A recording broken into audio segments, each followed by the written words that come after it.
need to know that when I go to defeat her, that you're really on my side. I won't shed a single tear. Next Sunday, Storybrooke braces for the final battle. The thing about battles is not everyone makes it through. And uncovers a heart-wrenching secret. No curse is ever going to be as terrifying as finding out why you were abandoned. New Once, next Sunday. And in just 2 weeks, it's the most magical event of the season. Once Upon a Time, the musical episode on ABC. So first off, I want to thank everyone who tuned into the live stream review for Where Bluebirds Fly. I had a great time talking to you guys. Joe had a great time talking to you guys. It was a really fun review.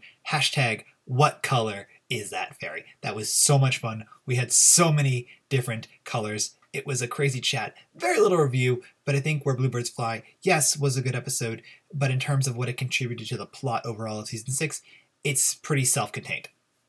But a good episode nonetheless. So here we're going to talk about the trailer for episode 19, which also has a little bit of a trailer for episode 20, so we're going to break the video up into 2 different parts.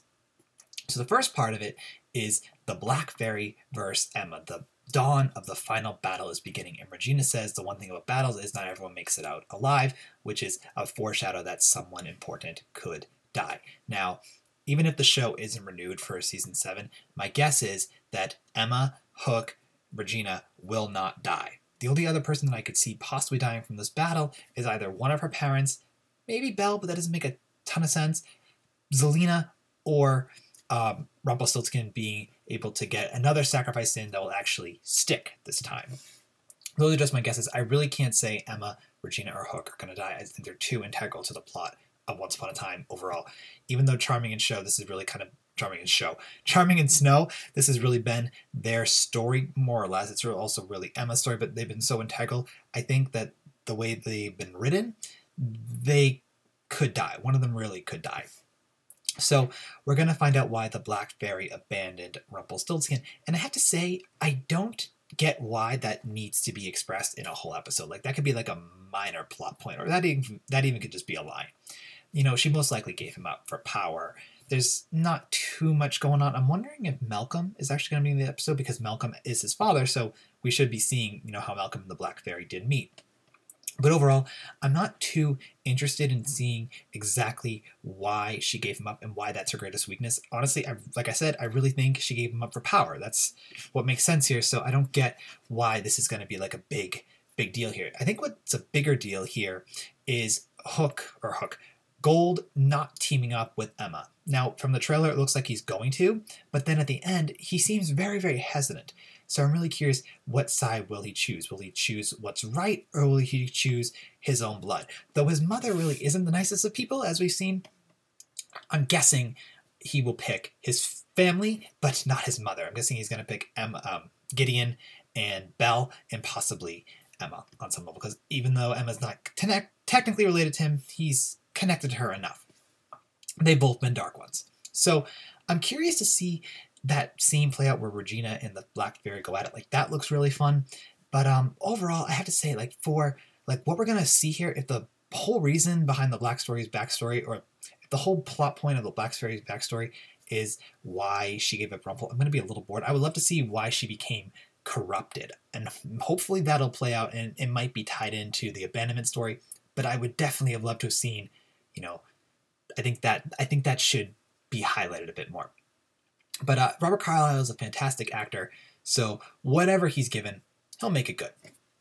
So overall, I would say the trailer for the beginning of it's engaging enough, but at the same time, I'm just not digging the whole storyline. And also, the next part of the trailer doesn't even involve the Black Fairy at all. So I'm really curious how they put the Black Fairy storyline on pause. Now, before we get into that part of the trailer, I want to make one more comment. The Black Fairy, granted she was introduced in episode 9, which is Changelings, I wasn't super feeling her vibe. She really felt like a one-off character. And then, she comes back several episodes later, and she's like the big bad for the season 6 part B. Now, if I was the, guys behind Once Upon a Time at all, and I sometimes would love to be, that's why I like to make these videos, to give my ideas and whatnot, I would have kept this season as arcs. I would never have promoted it as a whole season storyline, because in all honesty, it's kind of silly. Now, season 4, it had a season-long plot, but at the same time, there were clear, definite arcs. It had the Snow Queen arc, or the Frozen arc, and had the Queens of Darkness arc. But throughout both of those arcs, the author was very integral to the plot. So what I would have done is, work with, and now, I don't mean to stammer here, but what we have here in the beginning of season 6 is Emma's possible death, which, has rung throughout the entire season. But what I would have just done is have gone with like the untold story gimmick, and then, done like slight hints to her death, but not make it like an overarching plot. Like just have like some really funky, gray, blurry premonitions. And then, with season 6 part B, make the Black Fairy come in right away and have her act as the Snow Queen, kind of hidden, have her really be mysterious and whatnot. I mean, I just don't feel her impact here because, her plan was very easily nullified thanks to Zelena's sacrifice. So that's just my quick thought about that. And also, I'm very sorry I wasn't able to review the second sneak peek for Where Bluebirds Fly. I just have a lot going on, so hopefully I'll be able to get the second or the next 2 sneak peeks out when they air. I should be able to do this for you guys. I'm just in the middle of an exam period right now. So, next part is the musical. So the musical, it looks like it's going to be pretty fun. So from what I have on the images on the side, it looks like we're in the Enchanted Forest on some level. So I'm wondering if it's like an alternate reality. Now the picture of Regina before she starts to twirl, and she looks like she's in her Evil Queen getup. She had just bumped into Granny. So I'm really curious, why would the Evil Queen be with Regina? Now Snow and Charming, in their picture, Snow White looks like Warble singing, and then Hook just looks like he's totally into it. I love Colin O'Donoghue's appearance here. He looks so great. So I'm really excited to see, all these musical numbers play out. It looks like Regina is going to get like some type of I Want song. Hook looks like he's getting some type of Gaston song. And Snow and Charming look like they're essentially listening to Hi Ho, Hi Ho. I'm really curious to see where it's going to go, what Emma's song will be. That's what I'm really looking forward to as well. Now, the songs for every episode in this, the songs for this episode, there's 7, I believe, and they're all original numbers. Now, I've said I don't really like that idea. I would have done maybe 2 or 3 original songs and then done 4 Disney songs. For example, if I had a Hook and Emma song, I would have done I See the Light for them. Snow White, that could have honestly been original, even though you have Snow White, but like her songs, Someday My Prince Will Come, or I'm Wishing, really doesn't apply to Snow and Charming at the moment. Regina would have had a fantastic original song since Evil Queen doesn't have one. But overall, I'm very excited for the episode, and I think the musical episode will be really good. There's been a lot of promotion for it, which I love, and I love when ABC gets promoted. This episode, Where Bluebirds Fly, also got promoted as well. I don't think Black Fairy will be as heavily promoted just because there's not too much going on for it besides what regular Once Upon a Time fans want to see. So anyway, that is my thought on the trailer, both halves of it. I liked it. I'm looking forward to it, but at the same time, I'm not like super riveted by it. I think we need a bit more substance for me to be more riveted, but at the same time, I think Season 6 Part B has been more enjoyable than Season 6 Part A. So thank you for watching my review. I don't know how many views this episode has gotten at the moment yet, because I'm doing this on Sunday night.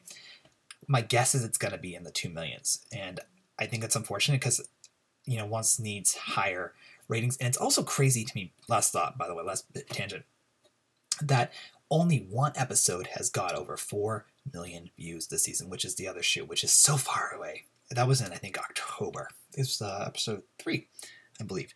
So episode 3 got 4 million views, and then everything else just went slowly down. Now, I've also noticed a slow drop in the ratings for the previous episodes. Like each one seems to be the lowest one. I'm hoping this one is not low and on any level. If it at least gets 3 million, I'll be happy. Still no word on Season 7, but I'm hopeful that Where Bluebirds Fly, just with Rebecca Mader's following, and she has a pretty big following on Twitter, was able to help out the show. So anyway, thank you for watching my review. I hope you guys have a fantastic night, and I will talk to you all real soon. Bye.